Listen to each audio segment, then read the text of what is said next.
Hi everyone, welcome back to Tech-Bimba channel. In the previous video, we discussed different ways to create a threads in Java. If you haven't watched that yet, I recommend checking it out first. Today, let's understand the thread lifecycle. A thread does not just start and stop. It goes through multiple states during its lifetime. The main states are a new, runnable, running, and a terminated. And there are a intermediate states like a blocked, waiting, and a timed waiting. Now let's go through each state step by step with a simple example. The first state is a new. When you create the instance of a thread, then thread will enter into this new state. So in this program, we can see that at the line number 6, we are creating the instance of a thread. At that time, we are just creating the instance. This will be an object inside the memory, but we have not yet started the thread. In this stage, thread is in a new state. So at the line number 19, we are printing the state of this object, that is thread. Okay, so we can see that state after creation, and get state is the method that is present in a thread class. It will provide the current state of the thread. If you execute and see this one,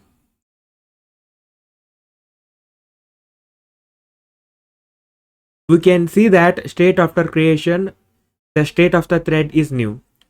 Once we call the start method, then thread will move to runnable state. So on calling the start method, thread will go from new to runnable state. So at this point, thread is ready to run this line of a code. So what we are doing here is we are passing a lambda expression as a parameter to our constructor. This lambda expression is nothing but it's an implementation to our run method, right? So once we call the start method, now thread is ready to execute these lines. Okay. At that point, basically thread will move from run to runnable state. So once we call the start method, it is not guaranteed that thread will start immediately executing whatever the implementation we have provided for a run method. It depends on the thread scheduler. Once thread scheduler allocates a CPU cycle to our newly created thread, then only our thread start executing the implementation of a run method. So once our thread gets a CPU cycle and starts executing the implementation for a run method, right? That time we can say that thread is in a running state. So thread will move from runnable to running state once it gets the CPU cycle and start executing the run method. So in the diagram, we can see that thread can move from runnable to running state and running to a runnable state. This will happen because of context switching. Let's say we are having a program and there are two threads, thread T1 and a thread T2. And we called a start method on both the threads. So both the thread will enter into a runnable state. Now it's up to thread scheduler. Now thread scheduler will decide which thread has to execute the run method. So thread scheduler is the one basically assigns the CPU cycle to one of the thread. Say suppose CPU scheduler or a thread scheduler assigned a CPU cycle to thread T1. Then thread T1 will go from runnable to a running state and thread T2 will be in a runnable state only. It will be waiting for its turn to execute the run method. So at that point, T1 will start executing its run method. Say suppose it executed up to 15 seconds. Now thread scheduler may think that now it's a time to give a chance to thread T2 to execute its run method. That time context switching will happen. So context switching means the executing thread the thread that is in a running state will go to runnable state and the thread that is in a runnable state will move to running state.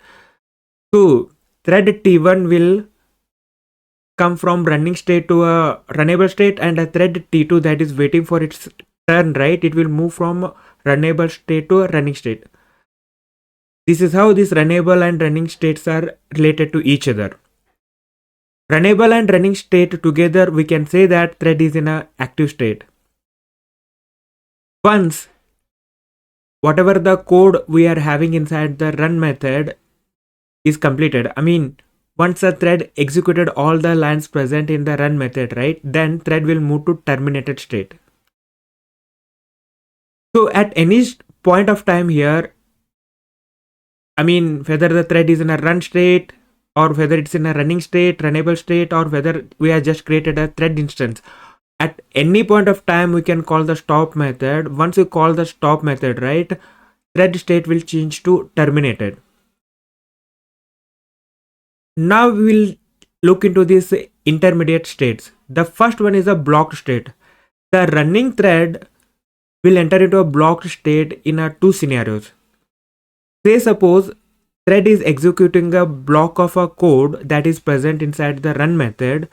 In between there is a IO task, like reading a data from a file or a database. It's a IO task, right? Till that is not done, thread will enter into the blocked state. Once that IO task is done, right, then again thread will move from blocked state to a runnable state. This is the one scenario that thread will enter into the block state. The other scenario is, say suppose there are two threads, thread 1 and a thread T2, right? Both are having a dependency or both are sharing a resource.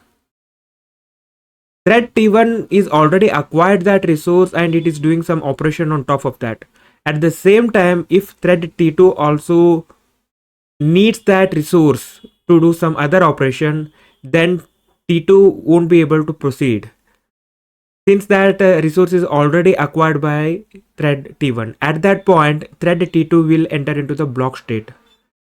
So once the thread T1 releases the resource, that time only thread T2 will be moved from block to a runnable and it will acquire that resource and it will proceed further. The second one is the waiting stage. Say suppose thread is running and on top of that, if you call wait method, this wait method is present in a thread class. Once we call that method, then thread will move from running to a waiting state. Once the thread receives the notify method, then thread will move from waiting to a runnable state. So this wait and notify will come into a picture where we use the inter-thread communications. So we will look into these things when we discuss about inter-thread communication in detail. The last one is the timed waiting. So timed waiting is similar to a waiting. Here we pass the time. For example, say suppose thread is in a running state.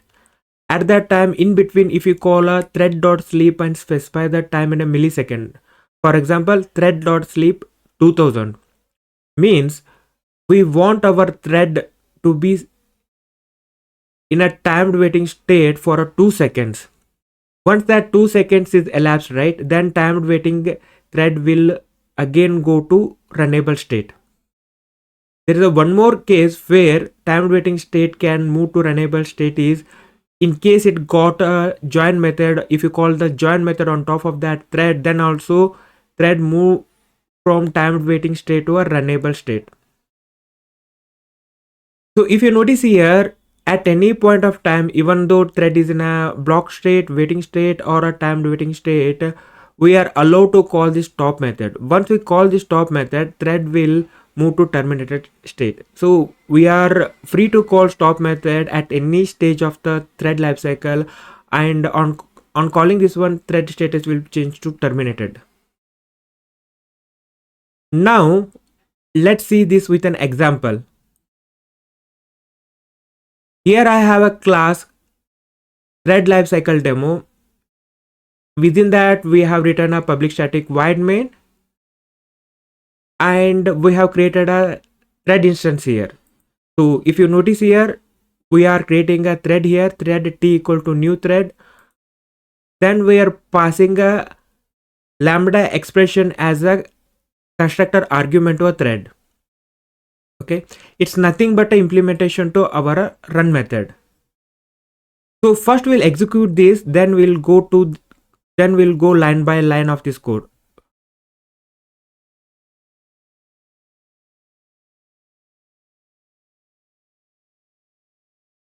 So this is the first system.out.println we are having. Here we are printing state after creation, and then we are printing the state of a thread.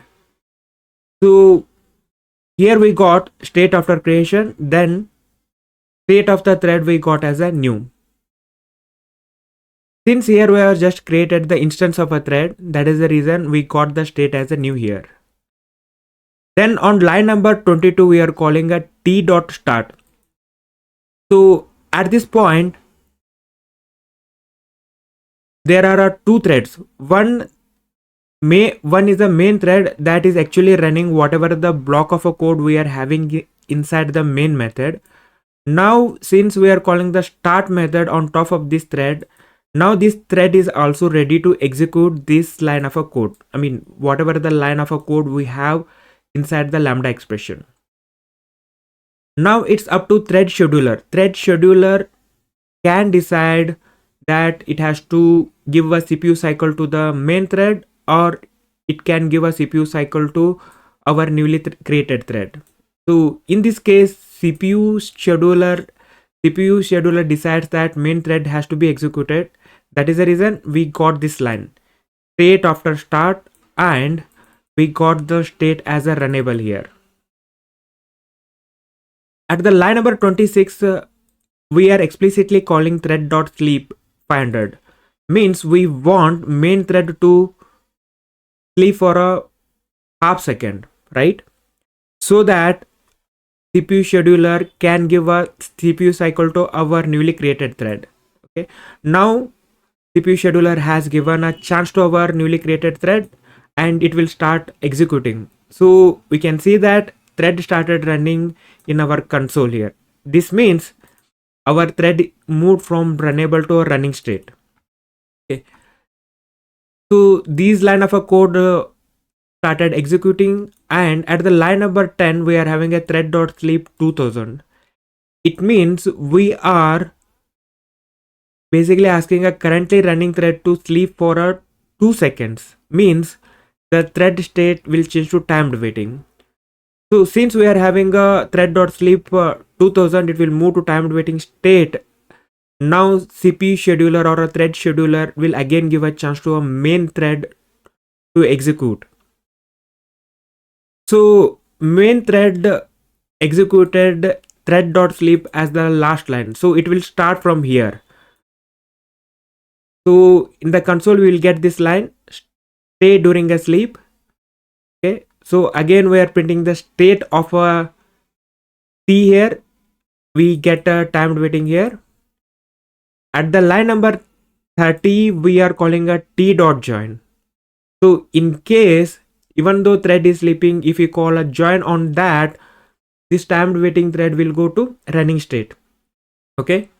So our thread will again start executing. So this is the last line that executed by the thread. So it will start from the next line. So this is the next line, thread completed execution, we will get in a console. So now all the lines present in the lambda expressions are executed. Okay. CPU scheduler will again hand over the CPU cycle to main. So main thread will execute this line. So state after completion, and we are printing the state of the thread again here. So we get the state as a terminated. Since all the lines present in the lambda expressions are executed, now the state of the thread is terminated. At the line number 34, we are again calling the start method. On calling that, we can see that we got the exception java.lang.illegal thread state exception, which means we can't call the start method again. I mean, once we called the start method, we are not allowed to call the start method on the thread object.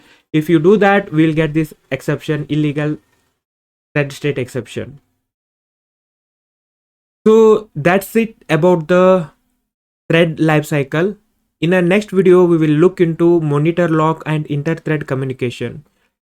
If you found this video helpful, please like, share and subscribe to the channel. Thanks for watching.